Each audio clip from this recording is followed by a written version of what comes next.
Dans ma vidéo sur la source du mal, j'ai montré que Dieu est la source du malheur et du mal. Et j'ai dit que j'allais revenir sur le sujet. Dans cette vidéo, je vais essayer de répondre à la question « Pourquoi le mal ?» Étant donné que Dieu est la source du mal, pourquoi a-t-il créé le mal et pourquoi le fait-il subsister de jour en jour? Et je voudrais donner un début de réponse à 4 questions sur le sujet du mal. Je vais essayer de répondre à 4 questions sur le sujet du mal. 1. Pourquoi est-ce que Dieu fait pécher? 2. Pourquoi rend-il le péché si horrible? Pourquoi rend-il le péché si horrible? 3. Comment Dieu peut-il être juste en punissant ceux qu'il fait pécher? Comment Dieu peut-il être juste en punissant ceux qu'il fait pécher? Et 4. Comment Dieu peut-il être la source du mal et ne pas être mal lui-même? Comment Dieu peut-il être la source du mal et ne pas être mal lui-même? Et je vais prendre ces questions dans l'ordre. Donc la première question, pourquoi est-ce que Dieu fait pécher? La Bible est claire que Dieu fait pécher. Dieu est la source du mal. Et la Bible est claire aussi que Dieu fait pécher pour sa gloire. Le péché donne à Dieu l'occasion de montrer sa justice, sa sainteté et sa colère. Ces attributs ne seraient pas visibles sans le péché. Ces attributs ne seraient pas visibles sans le péché. De ce fait, nous ne verrions pas toute la panoplie de ces attributs parfaits, ce qui serait pour nous un manque infini et donc une cause d'insatisfaction éternelle. Ceci est important pour nous de comprendre. Si Dieu ne nous montrait pas toute la plénitude de ses attributs, il serait pour nous un Dieu incomplet. Et cela serait pour nous non pas une éternelle satisfaction, mais une éternelle frustration, car nous avons été créés pour le connaître.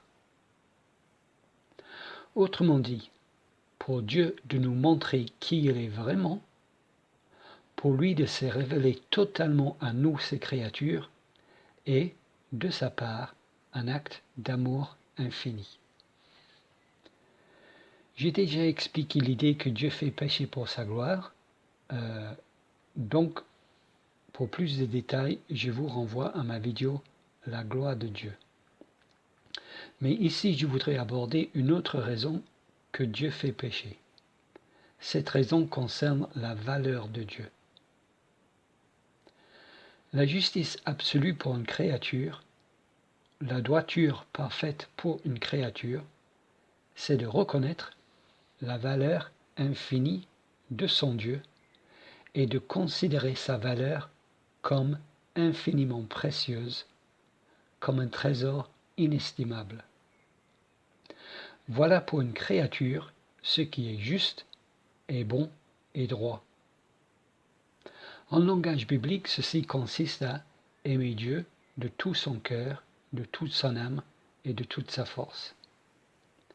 Et pourquoi devons-nous aimer Dieu ainsi? Nous devons aimer Dieu car il est infiniment aimable, infiniment beau, infiniment magnifique. Il est infiniment digne de notre amour. Nous devons l'estimer car il est infiniment estimable. Nous devons le valoriser comme notre trésor sans prix car il est d'une valeur infinie. C'est juste et c'est droit de l'aimer car il est d'une beauté infinie. C'est bien d'aimer ce qui est d'une beauté infinie. Ne pas aimer ce qui est d'une beauté infinie est mal. Bref, ne pas aimer ce qui est d'une beauté infinie est un péché infini.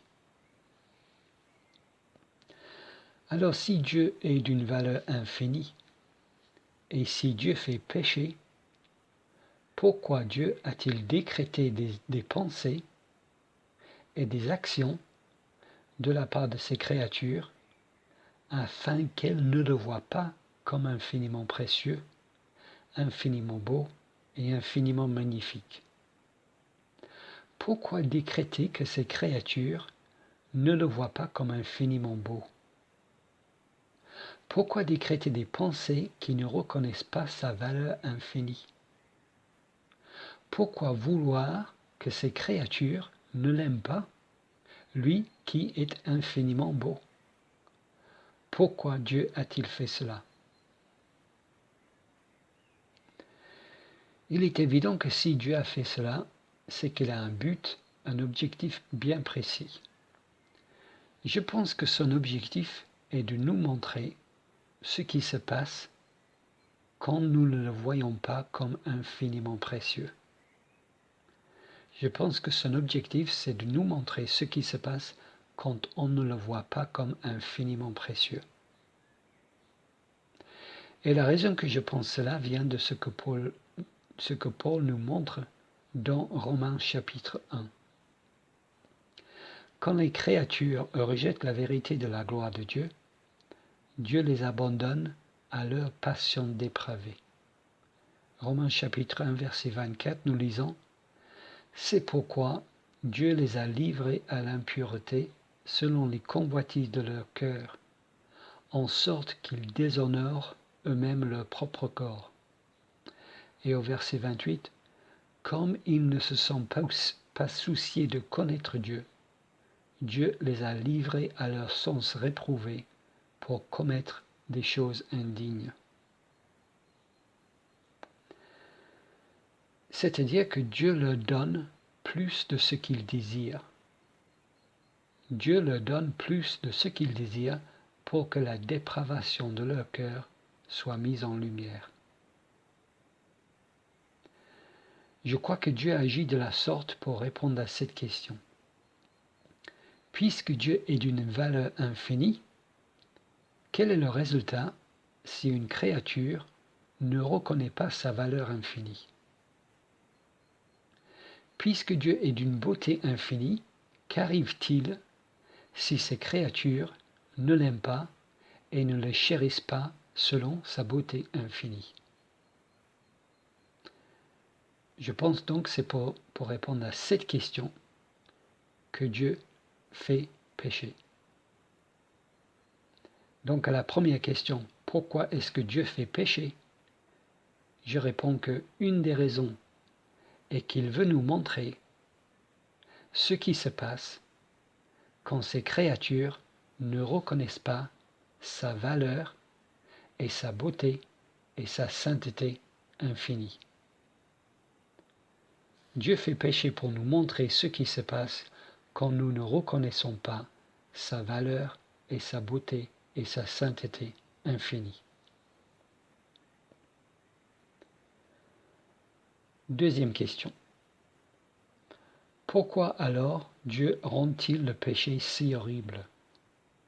Pourquoi Dieu rend-il le péché si horrible? Je pense qu'il y a plusieurs réponses à cette question. J'ai déjà donné quelques réponses dans ma vidéo Dieu est amour et aussi dans ma vidéo Le péché, que je vous recommande si ce sujet vous intéresse. Ici, je vais apporter un autre éclaircissement à ce sujet complexe. Je pense que Dieu rend le péché tellement horrible parce que Dieu veut nous montrer à quel point c'est grave pour une créature de ne pas reconnaître sa valeur et sa beauté et sa sainteté infinie.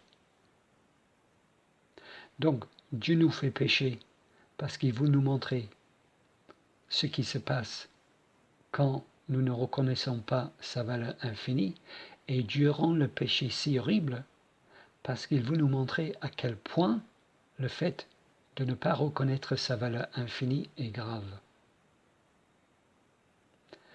Dieu est tellement magnifique, il est d'une valeur si grande que le fait même de ne pas le chérir comme un trésor, le fait même de ne pas le considérer comme infiniment précieux, est un péché si grand que cela produit des horreurs inversement terribles que nous connaissons. Il est d'une valeur si grande que le fait même de ne pas le chérir comme un trésor est un péché si grand que ça produit des horreurs inversement terribles que nous connaissons aujourd'hui.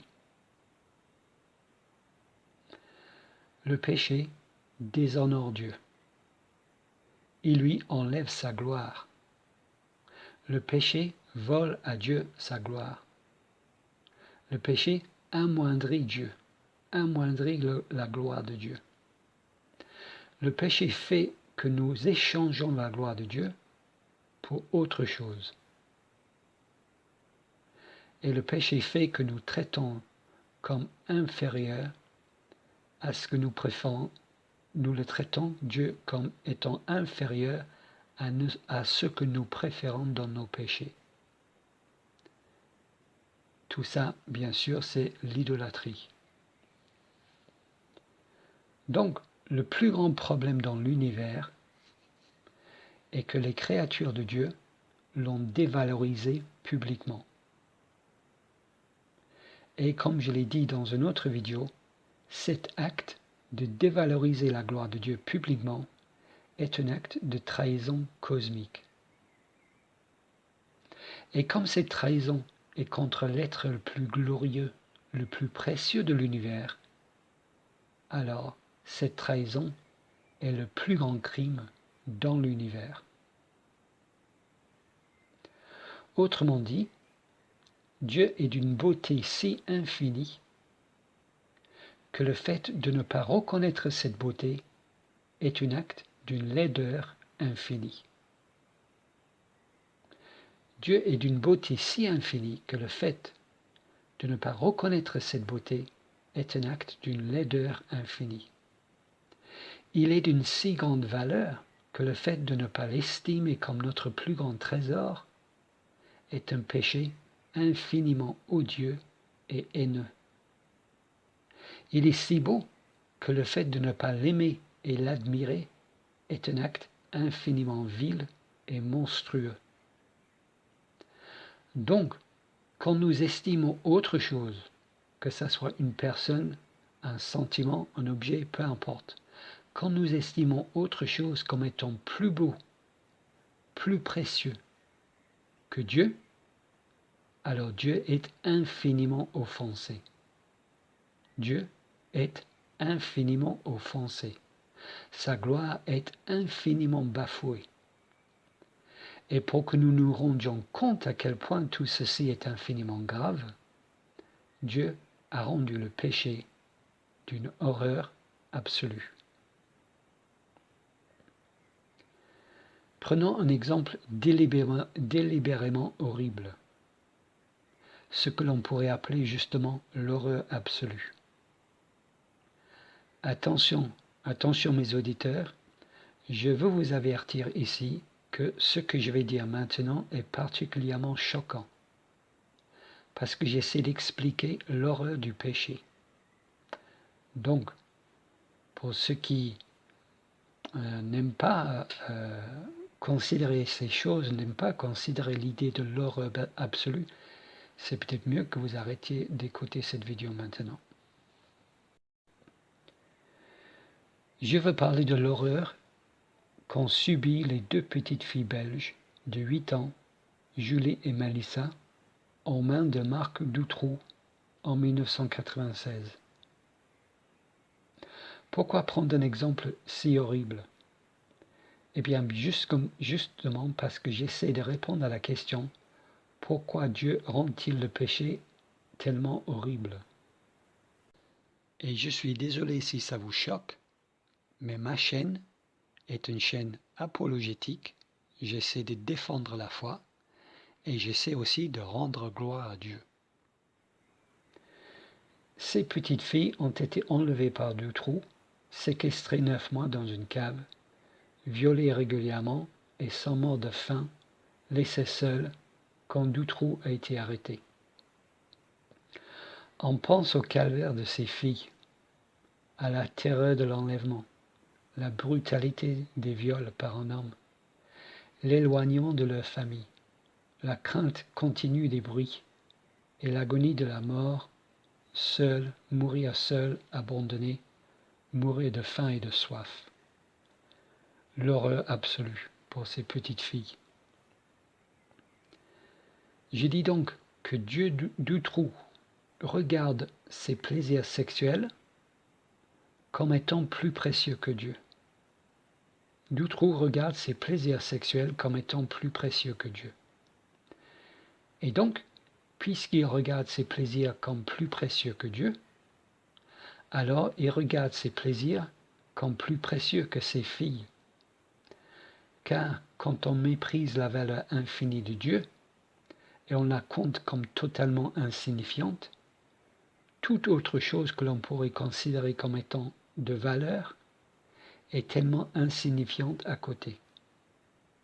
Ce que je veux dire est que Dieu est d'une valeur si grande que le fait même de ne pas le chérir comme un trésor est un péché si grand que cela produit les horreurs inversement si terribles que Dutroux a commis. L'horreur absolue ressentie par ces deux petites filles indique, comme un thermomètre, l'horreur de l'état du cœur de Dutroux. Nous ne pouvons pas voir l'état dépravé de son cœur. Nous ne voyons pas la gravité du péché. La gravité de son péché est montrée ici par l'horreur absolue qu'il a produit. Oui, mais on pourrait me dire que ce que je viens de dire sur Dutroux ne nous renseigne pas sur le cœur de la mère d'une de ses petites filles, par exemple. Les mamans de ces petites filles, Julie et Mélissa, n'ont rien à voir avec Dutroux. Eh bien, à ma connaissance, ces mamans ne regardent pas Dieu comme étant infiniment précieux. À ma connaissance, ces mamans ne regardent pas Dieu comme étant infiniment précieux. Et pourtant, elles regardent leurs filles respectives comme étant précieuses. Ce que je dis ici donc est que justement, ces mamans sont, sur ce point, exactement comme Dutroux. Elles sont, aux yeux de Dieu, exactement comme Dutroux. Leur cœur est exactement comme le sien. Ça se voit moins, mais elles aussi refusent de reconnaître la valeur infinie de Dieu. Et la seule raison que ces mamans ne sont pas comme Marc Dutroux n'est pas parce qu'elles sont meilleures que lui, mais parce que Dieu, dans sa bonté, a décidé de ne pas laisser leur dépravation se manifester comme celle de Dutroux. Mais leur cœur est le même que le sien, car tous ont péché, ils sont privés de la gloire de Dieu. Le péché nous masque la gloire, la valeur de Dieu. Les mamans de Julie et de Mélissa chérissaient plus leur fille que Dieu. Elles sont donc comme Dutroux dans la mesure où elles chérissaient autre chose que Dieu. Lui, c'est son plaisir sadique, elles, ce sont leurs enfants, mais c'est le même péché. Car, comme dit John Piper, le péché, c'est la gloire de Dieu qu'on n'honore pas. C'est la sainteté de Dieu qu'on ne révère pas. C'est la puissance de Dieu qu'on ne loue pas. C'est la vérité de Dieu qu'on ne cherche pas. C'est la sagesse de Dieu qu'on n'estime pas. C'est la beauté de Dieu qu'on n'adore pas. C'est la bonté de Dieu qu'on ne savoure pas. C'est la fidélité de Dieu qu'on ne croit pas.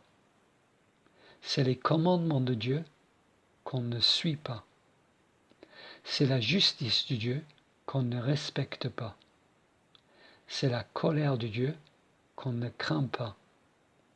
C'est la grâce de Dieu qu'on ne célèbre pas. C'est la présence de Dieu qu'on n'apprécie pas. Et c'est la personne de Dieu qu'on n'aime pas. Voilà ce qu'est le péché. Alors pourquoi Dieu rend-il le péché si horrible? Pour nous montrer que quand nous ne le chérissons pas comme infiniment beau, quand nous ne l'aimons pas comme infiniment beau, quand nous ne reconnaissons pas sa valeur infinie, alors ce péché-là est tellement odieux et abominable qu'il produit des actions inversement horribles. L'horreur que nous voyons chez Dutroux est une indication de la valeur de Dieu. L'horreur que nous voyons chez Dutroux est une indication de la valeur de Dieu. Plus ça baisse d'un côté, plus ça montre que ça monte de l'autre. Et la seule raison que nous ne sommes pas tous des Dutroux, ou des Hitler, ou des Staline, est à cause de la grâce de Dieu. Ce n'est pas parce que nous accordons plus de valeur à la beauté infinie de Dieu que Dutroux, c'est juste que notre plaisir, ce que nous chérissons plus que la beauté de Dieu, n'est pas la même chose que lui. Et même ce fait-là n'est pas de notre ressort, c'est l'affaire de Dieu. La façon dont nos cœurs sont programmés est l'affaire des décrets de Dieu. Quand on dit que Dieu restreint le mal dans nos cœurs, ça se passe au niveau de ses décrets. Et c'est par rapport à ce que cela devrait être quand on méprise sa valeur infinie et quand on prend comme un trésor quelque chose d'autre que Dieu. Dutroux, Hitler et Satan existent pour nous montrer les conséquences horribles d'un cœur qui ne trouve pas son trésor en Dieu.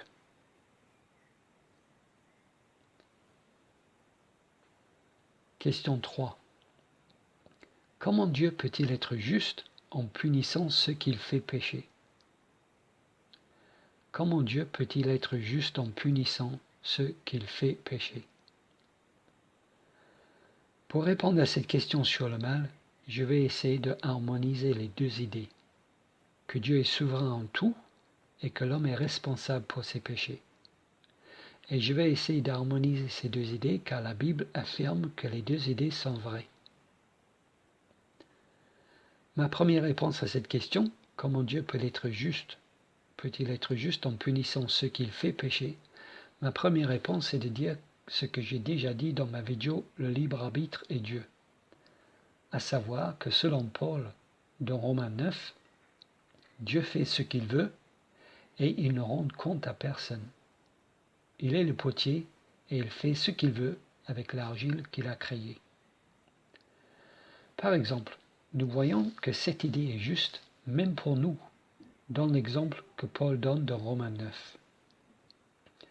Si je suis un potier et j'ai besoin d'un vase et d'un cendrier, et donc j'achète un tas d'argile, et je décide de prendre un morceau et d'en faire un vase, un beau vase, que je mettrai dans mon salon, et un autre morceau pour en faire un cendrier.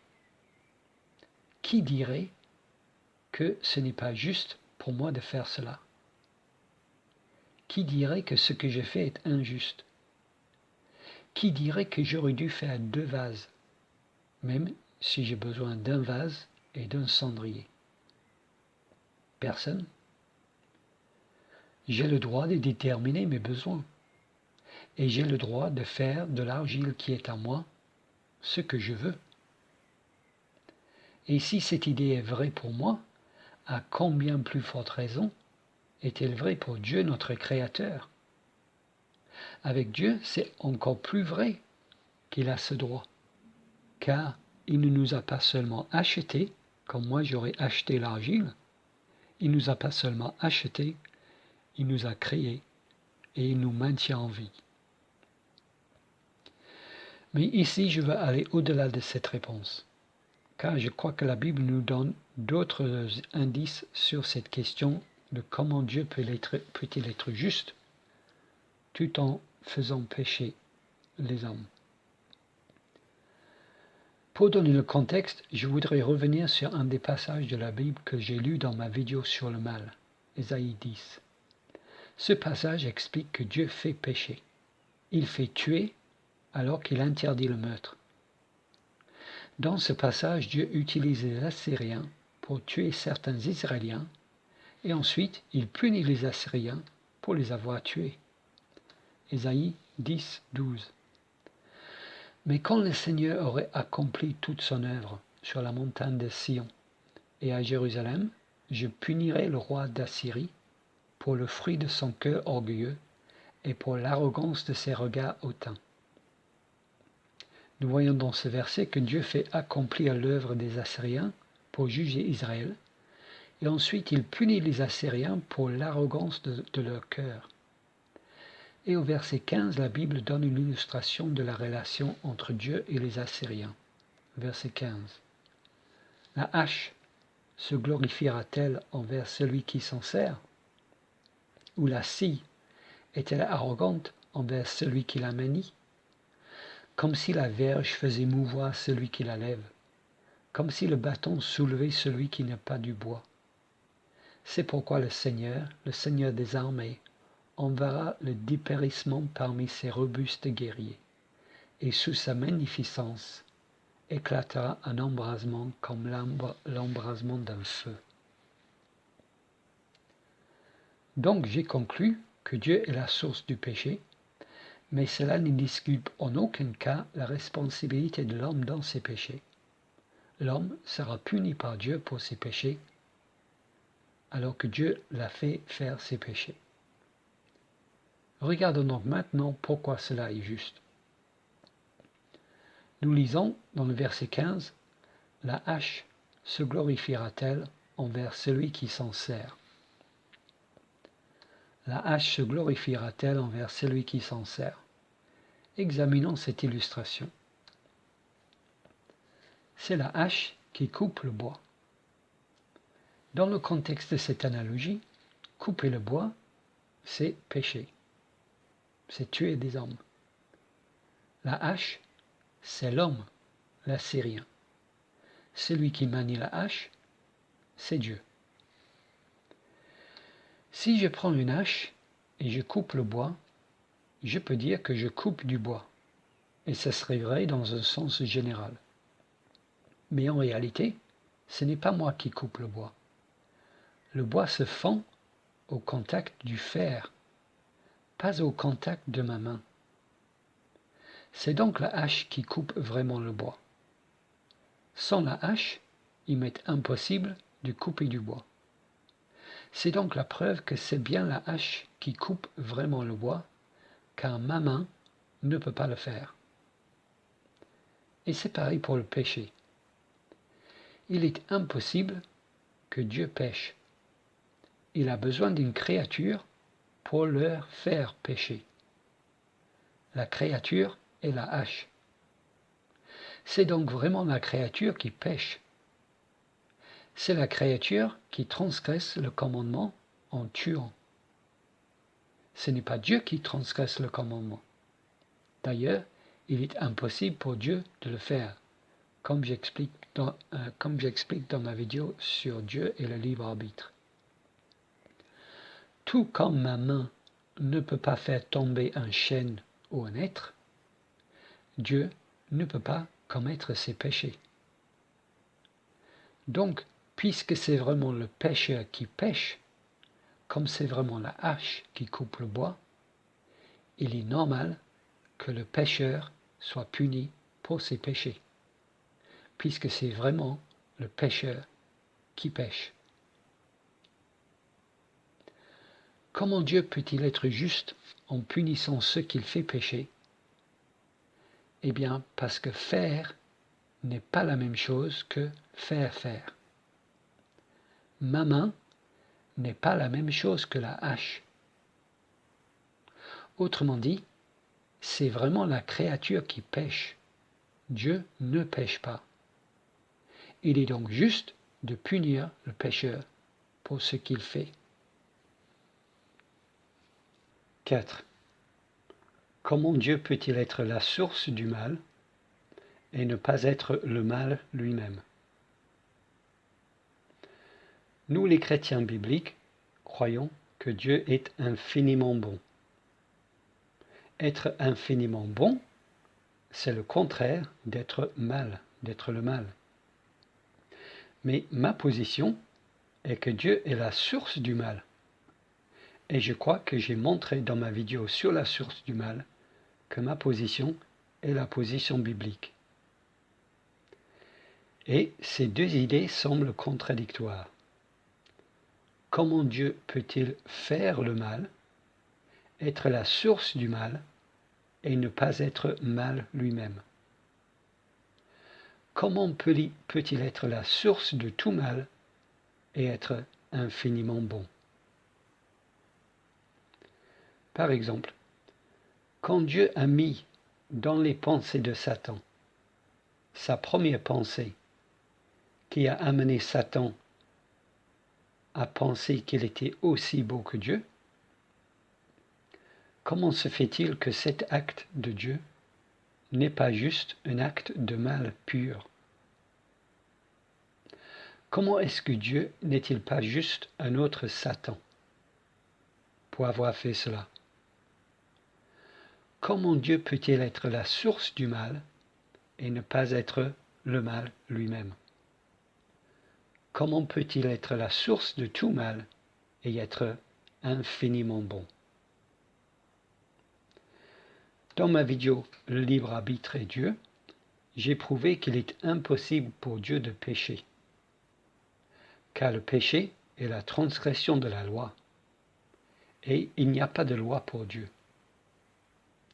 Donc, cet acte de Dieu pour faire pécher Satan ne transgresse aucune loi, car il n'y a aucune loi qui interdit à Dieu de faire pécher Satan. Donc, ce n'est pas mal pour Dieu de faire pécher, car le mal, c'est de transgresser la loi de Dieu. Mais Dieu n'a pas de loi.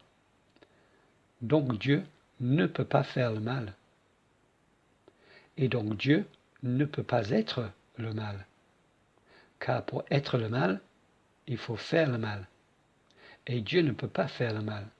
Donc Dieu ne peut pas être le mal.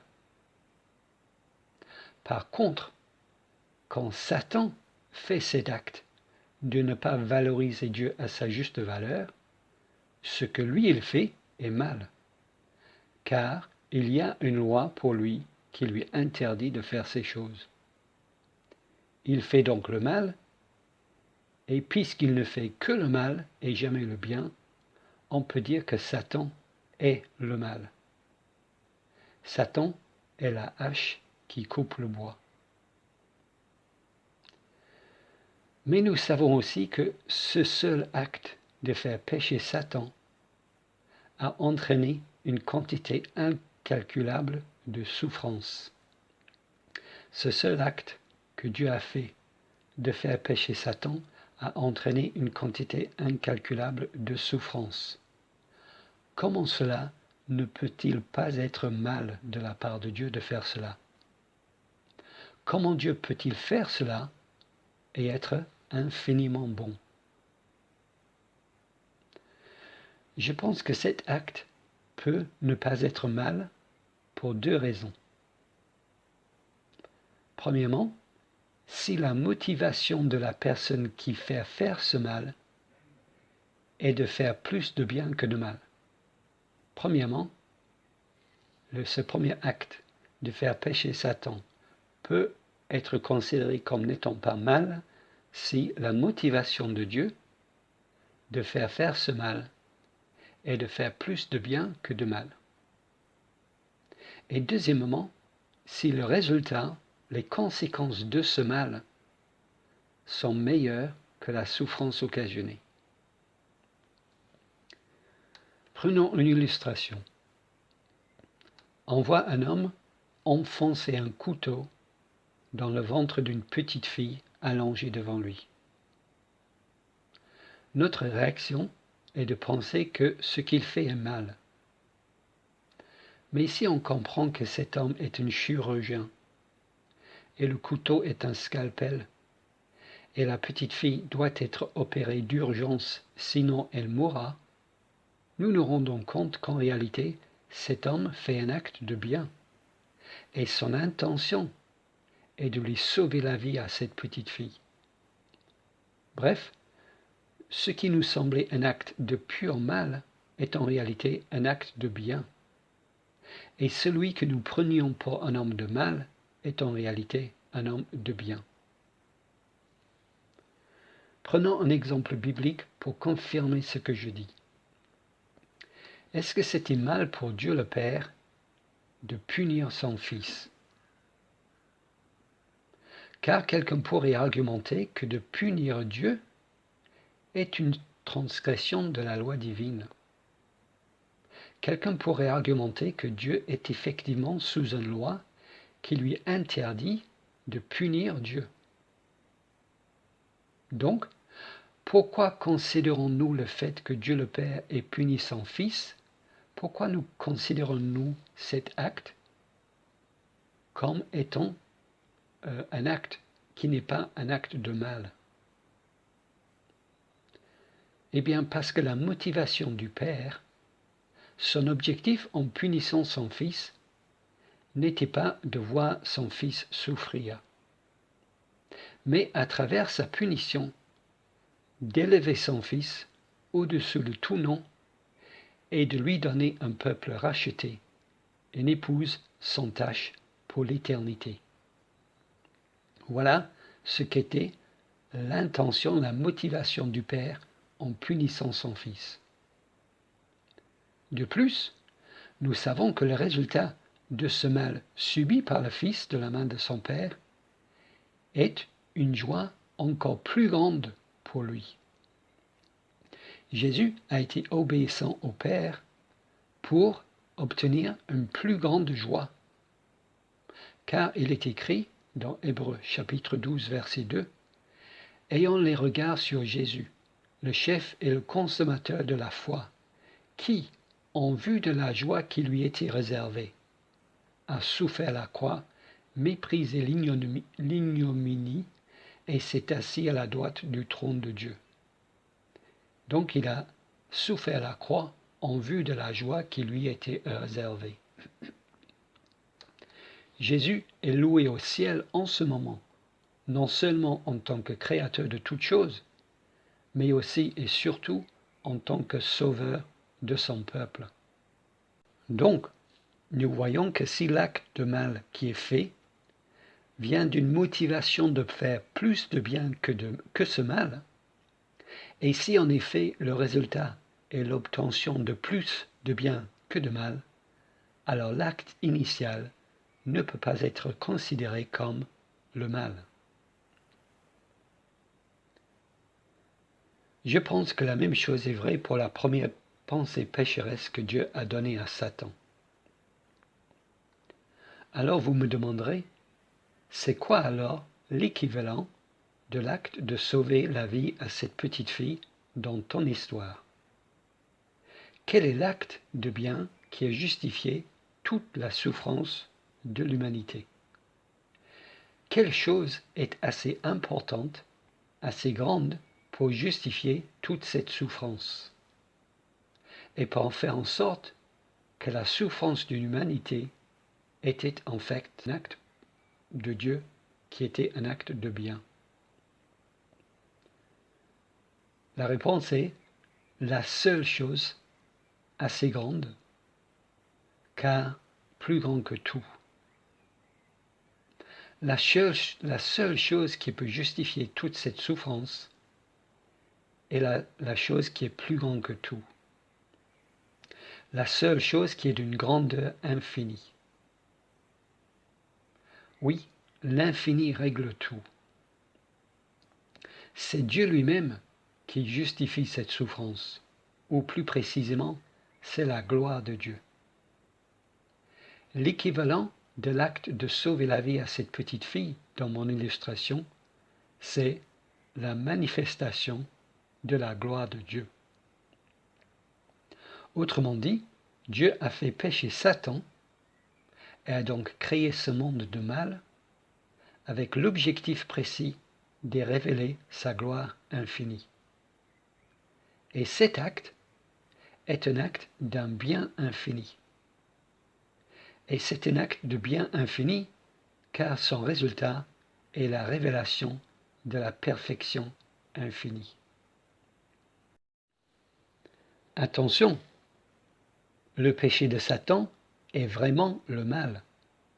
Le mal existe vraiment. C'est la transgression de la loi de Dieu. Mais ce que Dieu a fait est un acte de bien, car sa motivation était de donner plus de bien que de mal, et le résultat de l'acte de Dieu était d'occasionner plus de bien que de mal.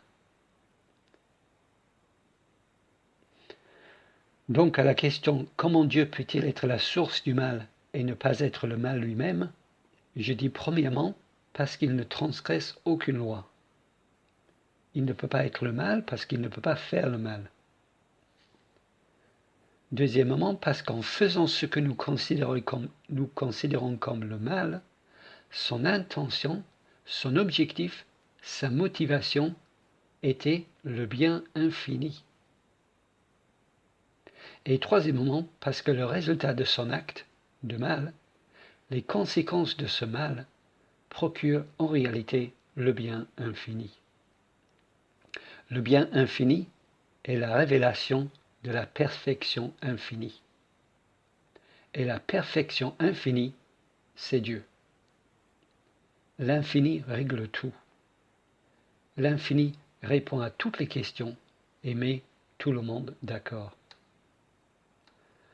Donc oui, Dieu peut être la source du mal et en même temps être infiniment bon, car sa motivation en créant le mal était d'une bonté infinie, et le résultat de la création du mal sera bientôt démontré à tous comme étant d'une bonté infinie.